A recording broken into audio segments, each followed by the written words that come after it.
Assalamualaikum warahmatullahi wabarakatuh. Bagaimana kabar teman-teman pada hari ini? Semoga selalu dalam keadaan sehat walafiat. Ada satu pertanyaan dari teman TikTok, yaitu dari Ani. Pertanyaannya, kalau menikah dengan duda anak satu, terus istri barunya punya anak lagi juga, itu gimana bagi warisannya, Pak?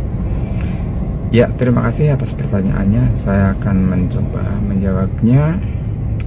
Untuk pembagian warisannya mungkin secara Islam maupun secara perdata. Jadi kalau kita bicara waris berarti sudah ada yang meninggal. Kita mengasumsikan bahwa yang meninggal tadi adalah si suaminya atau si duda tadi yang sudah menikah lagi. Nah, ketika duda meninggal, kita harus kemudian lihat siapa ahli warisnya. Kalau dilihat dari yang sudah saya sampaikan, berarti ahli warisnya ini ada anak dari istri pertama, kemudian ada anak dari istri yang kedua, dan kemudian istri yang kedua. Nah, itu adalah ahli warisnya. Tidak menyampaikan masih ada ayahnya apa enggak atau ibunya. Ini juga ahli warisnya. Kalau memang masih ada, maka secara Islam ayah dan ibunya masih bisa dapat.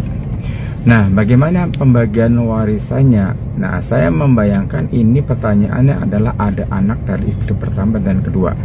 Teman-teman semuanya, di dalam warisan dalam pembagian warisan perlu kita ketahui bahwa anak baik dari istri pertama maupun istri kedua, misalkan juga ada istri ketiga itu adalah tidak ada bedanya di dalam pembagian warisan. Yang penting itu adalah harta dari ayahnya atau pewaris. Jadi pembagiannya nggak ada perbedaan, misalnya anak istri pertama lebih besar, anak istri kedua lebih kecil, tidak seperti itu. Jadi hanya dibagi antara laki-laki dan perempuan.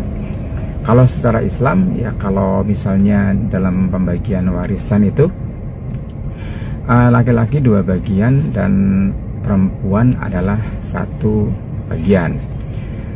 Nah, sekarang kita simulasikan ya, misalnya ya, bahwa si harta ayahnya ini atau suaminya ini adalah 100 juta. 100 juta ini kita mengasumsikan bahwa sudah selesai urusannya ketika dengan istri pertama ya. Istri pertama harus sudah selesai dulu pembagian hartanya, misalkan istri pertama misalkan ada cerai misalkan, berarti sudah ada gonong gini dulu. Nah, ini bersih punyanya si duda tadi, bersih punya duda tadi dari pernikahan pertama dan pernikahan kedua misalnya 100 juta. Nah, untuk janda ini tadi yang janda dan istri kedua itu adalah, kalau secara Islam itu mendapatkan 1/8 karena ada anak. Kalau tidak ada anak, maka mendapatkan 1/4. Itu secara Islam. Kemudian dari 100 juta itu sudah dikurang 1/8 dan sisanya adalah dibagikan kepada anak.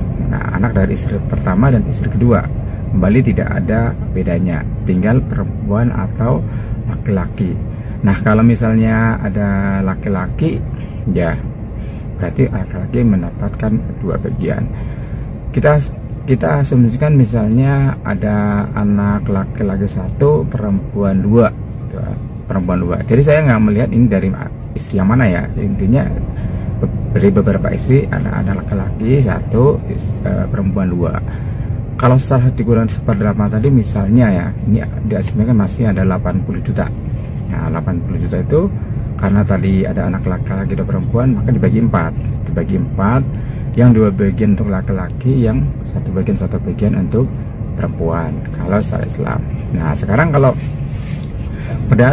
dalam perdata itu akan sama rata, hanya di golongan saja menjadi 4 golongan, golongan 1, golongan 2, golongan 3, golongan 4. Golongan 1 itu ada anak, suami atau istri. Nah, ini tergantung siapa yang meninggal. Kalau tadi misalkan ayahnya meninggal, berarti tinggal ada anak dan janda atau istri. Itu dibagi hanya pada anak istri dan secara sama rata. Kalau dibagikan secara perdata, karena anak dan istri itu masuk di dalam golongan 1. Sementara golongan 2 ada orang tua, saudara kandung, golongan 3 ada kakek nenek, golongan 4 ada paman bibi. Maka ketika masih ada golongan 1 tadi anak, masih ada istri, maka golongan 2 tidak bisa mendapatkan warisan kalau secara perdata.